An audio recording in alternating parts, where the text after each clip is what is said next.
നമസ്കാരം, എല്ലാവർക്കും ആർജി വ്ലോഗിൻ്റെ ഒരു പുതിയ എപ്പിസോഡിലേക്ക് സ്വാഗതം.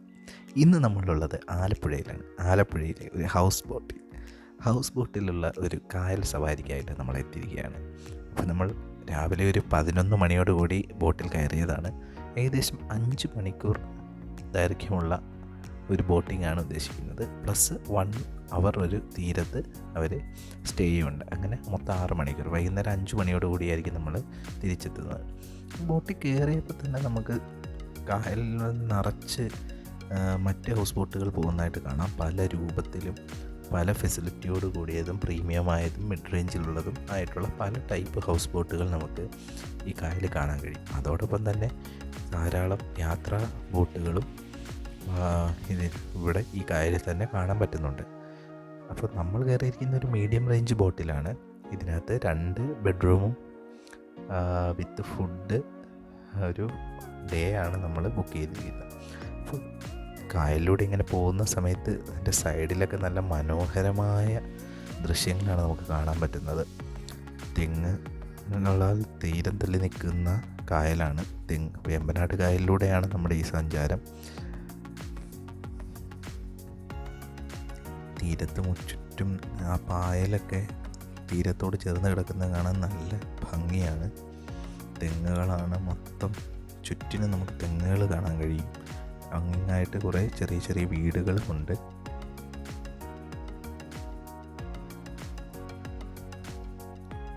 ബോട്ടുകളെല്ലാം ഒന്നിനു പുറകെ ഒന്നായിട്ട് ഇങ്ങനെ സഞ്ചരിക്കുന്നത് കാണാൻ തന്നെ ഒരു ഭംഗിയാണ്. കോവിഡ് ആയതുകൊണ്ട് തന്നെ ഇപ്പോൾ വളരെ കുറച്ച് സർവീസുകൾ മാത്രമേ ഇവിടെ നടത്തപ്പെടുന്നുള്ളൂ. ആളുകളുടെ എണ്ണക്കുറവാണ് അതിന് കാരണം. സഞ്ചാരികൾ വളരെ കുറച്ചേ ഇപ്പോൾ എത്തുന്നുള്ളൂ എന്നാണ് നമുക്കിവിടെ അന്വേഷിച്ചപ്പോൾ അറിയാൻ കഴിഞ്ഞത്. എങ്കിലും കുറേ ബോട്ടുകൾ കായലിൽ സർവീസ് നടത്തുന്നുണ്ട്. ഇപ്പോൾ നമ്മുടെ ഫ്രണ്ടിൽ കാണുന്ന ഈ ബോട്ടിനകത്താണെങ്കിൽ AC ബാക്കിൽ ഫിറ്റ് ചെയ്ത് കാണാം. എൻജിൻ AC എല്ലാം ഫിറ്റ് ചെയ്ത എല്ലാ ഫെസിലിറ്റീസും ഉള്ളൊരു ബോട്ടാണ് ആ മുന്നിൽ പോകുന്നത്. പാർട്ടി ഹാളൊക്കെ ഉള്ള ബോട്ടാണ്. ഇത് കണ്ടില്ലേ, വേറൊരു ഷേപ്പ് ഉള്ള ഒരു കുറച്ചുകൂടെ സിമ്പിളായിട്ടുള്ള ഒരു ഹൗസ് ബോട്ടാണിത്. ഇതിൽ മേളിൽ ഡെക്കൊന്നുമില്ല, താഴെ തന്നെ ഇരുന്ന് പോകുന്ന ടൈപ്പ്.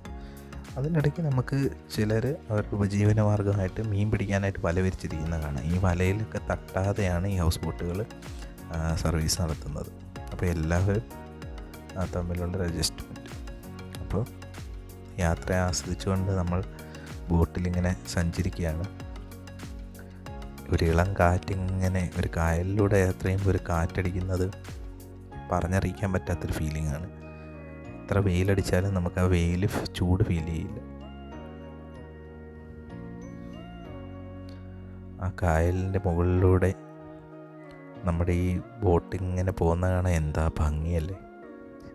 ശരിക്കും വള്ളത്തിൽ ഉണ്ടാക്കിയിരിക്കുന്ന ഒരു വീട്, അത് തന്നെയാണ് ഹൗസ് ബോട്ട് എന്ന് പറയുന്നത്. ഏകദേശം 15 ലക്ഷത്തിന് മുകളിൽ, 20 ലക്ഷത്തോടടുത്ത് 20-ന് മുകളിലൊക്കെ ചിലവ് വരുമെന്നാണ് അന്വേഷിച്ചപ്പോൾ അറിയാൻ കഴിഞ്ഞത് ഒരു ബോട്ട് നിർമ്മിക്കാനായിട്ട്. സൈഡിൽ യാർഡുകളുണ്ട്. ആ യാർഡുകളിലൊക്കെ പല ബോട്ടുകളും സർവീസിനായിട്ട് നിർത്തിയിട്ടിരിക്കുന്നത് കാണാം. ചില ബോട്ടുകൾ തടി കൊണ്ട് തീർത്താണെങ്കിൽ ചിലത് മെറ്റൽ ഉപയോഗിച്ച് തീർത്തതും ഉണ്ട്. ആളുകൾ പർപ്പസിനനുസരിച്ചാണ് നമ്മൾ ബോട്ട് ബുക്ക് ചെയ്യുന്നത്. എന്തെങ്കിലും പാർട്ടിയൊക്കെ നടത്താനാണെങ്കിൽ ആ ടൈപ്പ് സൗകര്യങ്ങളോട്, പാർട്ടി ഹാളോട് കൂടിയ വലിയ ബോട്ടുകളും ഇവിടെ അവൈലബിൾ ആണ്. ഇപ്പോൾ നമ്മുടെ ബോട്ട് 2 ബോട്ടുകളുടെ ഇടയിലൂടെ കടന്നു പോവുകയാണ്. പിന്നെ ഒരു പ്രത്യേകതയുണ്ട് കേട്ടോ, നമ്മുടെ ഈ ബോട്ടുകളൊന്നും ഓവർ സ്പീഡിൽ യാത്ര ചെയ്യില്ല. അതിന് സെറ്റ് ചെയ്ത ഒരു സ്പീഡ്, വളരെ സ്ലോ ആയിട്ടാണ് ബോട്ടുകൾ യാത്ര ചെയ്യുക. അല്ലാതെ സ്പീഡ് ബോട്ട് പോകുന്ന പോലെയോ അല്ലെങ്കിൽ സാധാ യാത്രാ ബോട്ട് പോകുന്ന പോലെയുള്ളൊന്നും സ്പീഡ് ഇതിനില്ല. ഇപ്പോൾ യാത്രക്കാരെ കൊണ്ടുവന്ന് ഒരു ചെറിയ എൻജിൻ വെച്ച 2 തോണി അല്ലെങ്കിൽ ബോട്ട് തന്നെ കാണാം. ഇതും ഒരു യാത്രാ ബോട്ടാണ്.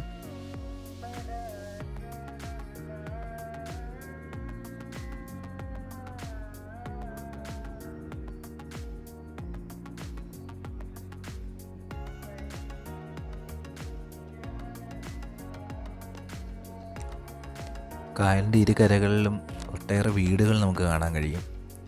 ഇവരുടെയൊക്കെ പ്രധാന ജീവനോപാധിയും മീൻപിടുത്തമൊക്കെ തന്നെ ആയിരിക്കാനാണ് സാധ്യത. എല്ലാ വീടിനോട് ചേർന്നും ചെറിയ വള്ളങ്ങളൊക്കെ കാണുന്നുണ്ട്. അവർക്ക് യാത്രകൾക്ക് ഉപയോഗിക്കുന്നതായിരിക്കണം. ചില യാത്രാ ബോട്ടുകളും സൈഡിൽ നിർത്തിയിട്ടിരിക്കുന്നത് കാണാം. പക്ഷേ കായലിൻ്റെ തീരത്ത് ഇങ്ങനെ വീടുകൾ നിൽക്കുന്നത് കാണാൻ തന്നെ എന്ത് ഭംഗിയാണല്ലേ. കായൽ തീരമായതുകൊണ്ട് വെള്ളപ്പൊക്കം എന്നുള്ള ഭീഷണിയും ഇല്ല എന്ന് തന്നെ പറയാം.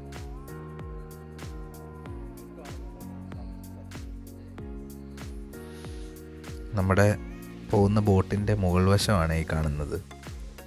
നല്ല പായ വെച്ച് മെടഞ്ഞെടുത്തിരിക്കുന്നു. അപ്പോൾ ഡെക്കിൽ നിന്ന് നമുക്ക് താഴോട്ടിറങ്ങി ഈ ബോട്ടിലെ സൗകര്യങ്ങളൊക്കെ ഒന്ന് കാണാം.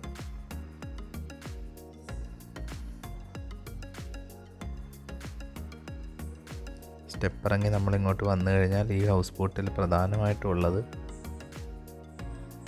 2 ബെഡ്റൂംസാണ്.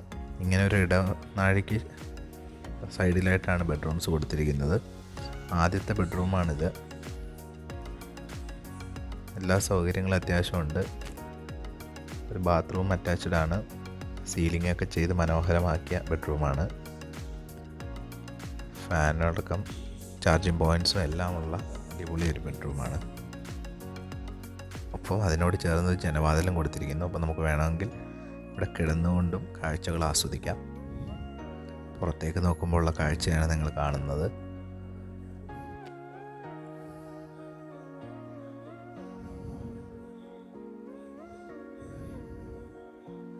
മനോഹരമായ ഒരു അനുഭവമായിരിക്കും ഇത്.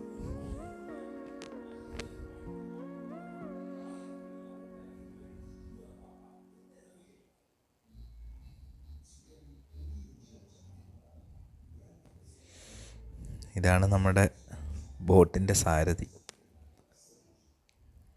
ബോട്ടിൻ്റെ ഡ്രൈവിംഗ് സീറ്റിൽ ഇരിക്കുമ്പോൾ എങ്ങനെയായിരിക്കും കാഴ്ച എന്ന് ഇപ്പോൾ നമുക്ക് മനസ്സിലായല്ലോ അല്ലേ. ഈ കാണുന്ന ചക്രത്തിലാണ് ബോട്ടിൻ്റെ ഡയറക്ഷൻസ് എല്ലാം കൺട്രോൾ ചെയ്യുന്നത്. ശരിക്കൊരു ചെയിൻ ഉപയോഗിച്ചുള്ളൊരു സംവിധാനമാണ് ഈ ചക്രം. ഒപ്പം ഒരു ലിവറുണ്ട് ബോട്ടിൻ്റെ സ്പീഡ് കൂട്ടാനും കുറയ്ക്കാനും. അത് എൻജിനുമായിട്ട് ഘടിപ്പിച്ചിരിക്കുകയാണ്.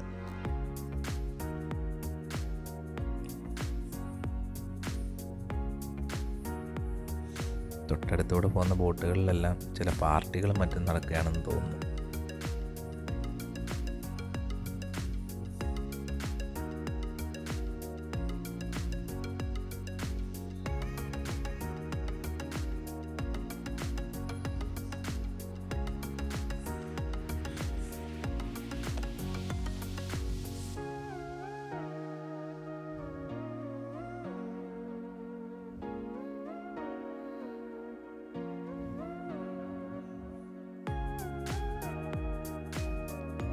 കായൽ കാണുമ്പോൾ ആകെ ഒരു സങ്കടം എന്ന് പറഞ്ഞാൽ കുറേ അധികം വേസ്റ്റുകൾ ഇതിൽ കൂടെ ഒഴുകി കിടക്കുന്ന കാണാമെന്നുള്ളതാണ്.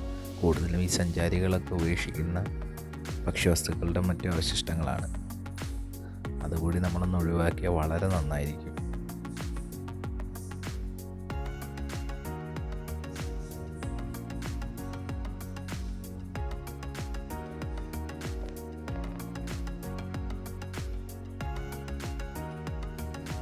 ചില ബോട്ടുകൾ യാർഡുകളിൽ അറ്റകുറ്റപ്പണികൾക്കായി നിർത്തിയിരിക്കുന്നതും കാണാൻ കഴിയും. ഇപ്പോൾ നമ്മൾ ഒരു കായലിൻ്റെ ഒരു സൈഡിലൂടെ കയറി ചെന്ന് പ്രധാനപ്പെട്ട കായലുകൾ സംയോജിക്കുന്ന രീതിയിലേക്ക് കിടക്കുകയാണ്. അവിടെ നമുക്ക് തീരത്തോട് ചേർന്ന് കുറേ താറാക്കൂട്ടങ്ങളെ കാണാം.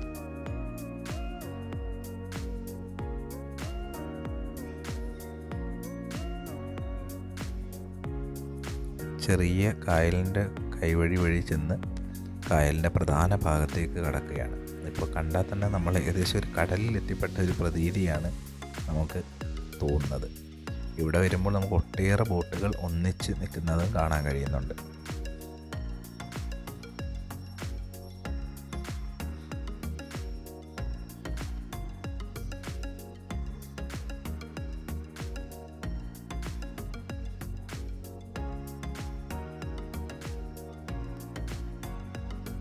കായലിനോട് ചേർന്ന് ഒട്ടേറെ റിസോർട്ടുകളും ആയുർവേദിക് മർമ്മ ചികിത്സാ കേന്ദ്രങ്ങളും മസാജ് പാർലറുകളും എല്ലാം നമുക്ക് കാണാൻ കഴിയും. വിനോദസഞ്ചാരികളുടെ പറുദീസ തന്നെ ആയിരുന്നിരിക്കും ഈ സ്ഥലങ്ങളൊക്കെ. ഇപ്പോൾ കോവിഡ് ആയതുകൊണ്ടാണ് പലതും അടഞ്ഞു കിടക്കുന്നത്.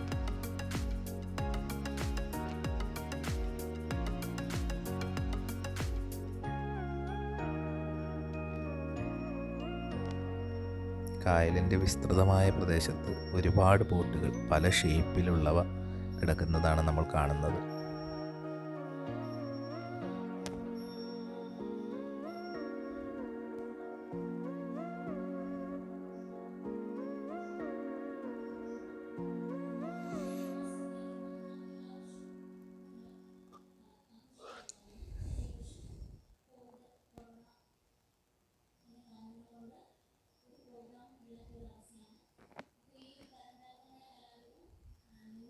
അങ്ങനെ ഇനി നമ്മൾ നമ്മുടെ പ്രധാനപ്പെട്ട ഐറ്റത്തിലേക്ക് എത്തി, ഭക്ഷണം. എന്തൊക്കെയാണെന്നോ, ഒരു തോരനുണ്ട്, പയർ തോരനാണ്, ഉരുളക്കിഴങ്ങ് കൂടെ ചേർത്ത്. പിന്നീട് വേറൊരു ടൈപ്പ് ഒരു തോരൻ കൂടിയുണ്ട്. പിന്നെ സാമ്പാറുണ്ട്.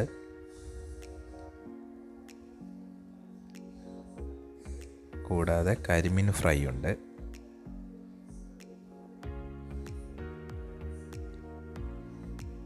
പിന്നെ ഒരു സാലഡുണ്ട്. ഒപ്പം ചിക്കൻ കറി കൂടിയുണ്ട്. അത് നമുക്ക് കുറേ പ്ലേറ്റും തന്നിട്ടുണ്ട്. അപ്പോൾ നാടൻ ഭക്ഷണം കഴിക്കും. ഭക്ഷണം കഴിക്കാനായിട്ട്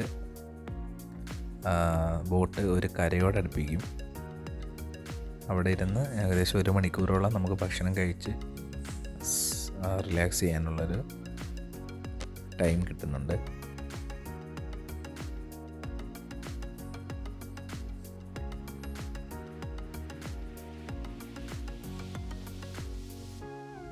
ബോട്ട് തീരത്തോട് അടുപ്പിച്ചിടുമ്പോൾ ഇങ്ങനെ ഒരു കയറ് വെച്ച് കെട്ടിയിടും. അല്ലെങ്കിൽ ഇത് വെള്ളത്തിൻ്റെ ഓളം അടിക്കുന്നതിനനുസരിച്ച് കരയിൽ നിന്ന് അകന്ന് പോകാതിരിക്കാൻ വേണ്ടിയിട്ടാണത്. അപ്പോൾ ആ ചേട്ടനത് 2 സൈഡിലും കയറ് വേച്ച് അവിടെയുള്ള മരക്കുറ്റിയിലേക്ക് കെട്ടിയിടുന്ന കാഴ്ചയാണ് കാണുന്നത്.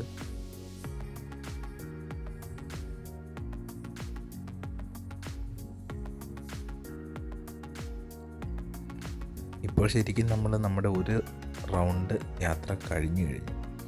അങ്ങനെ ഏകദേശം 1 മണിക്കൂർ നീണ്ട ആ സ്റ്റേക്ക് ശേഷം വീണ്ടും നമ്മൾ ഇവിടുന്ന് തിരിച്ച് വേറൊരു റൂട്ട് വഴി നമ്മൾ സ്റ്റാർട്ടിംഗ് പോയിന്റിലേക്ക് തന്നെ മടങ്ങുകയാണ്. അതിനായിട്ട് ബോട്ട് ചെറുതായിട്ട് സ്റ്റാർട്ട് ചെയ്തു.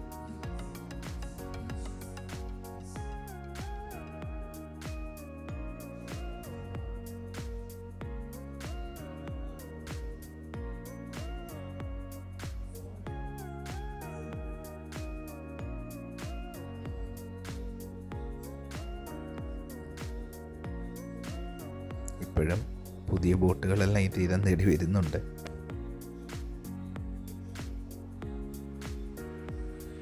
പക്ഷേ ഇപ്പോൾ നമ്മുടെ പ്രകൃതിയുടെ കളറൊക്കെ ഒന്ന് മാറിയിട്ടുണ്ട്. ചെറിയ മഴക്കാറൊക്കെ തോന്നുന്നു. വീണ്ടും നമ്മൾ തിരിച്ച് നമ്മുടെ സ്റ്റാർട്ടിംഗ് പോയിന്റിലേക്ക് തന്നെ പോവുകയാണ്.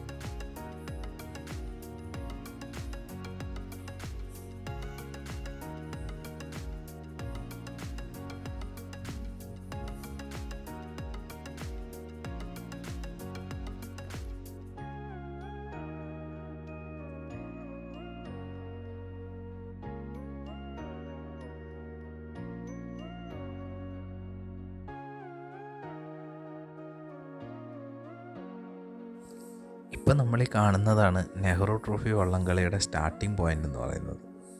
ഇതിൽ ബോട്ടിൽ ചേട്ടന്മാർ പറഞ്ഞ അറിവാണ് കേട്ടോ. ഇവിടെ നിന്നാണ് നെഹ്റു ട്രോഫി വള്ളംകളി സ്റ്റാർട്ട് ചെയ്യുന്നത്.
കായലിനോട് ചേർന്ന് ഒരുപാട് നിർമ്മാണ പ്രവൃത്തികൾ വീണ്ടും നടക്കുന്നുണ്ട്. പുതിയ പുതിയ റിസോർട്ടുകളും ഹോം സ്റ്റേകളും ഒക്കെയാണെന്നാണ് തോന്നുന്നത്.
അങ്ങനെ 3-4 മണിക്കൂർ നേരത്തെ യാത്രയ്ക്ക് ശേഷം നമ്മൾ നമ്മുടെ പുറപ്പെട്ട സ്ഥലത്ത് തന്നെ തിരിച്ചെത്തിയിരിക്കുകയാണ്. കണ്ടില്ലേ, ആ പാലത്തിന് മുകളിലൂടെ വാഹനം പോകുന്നത് കാണാം.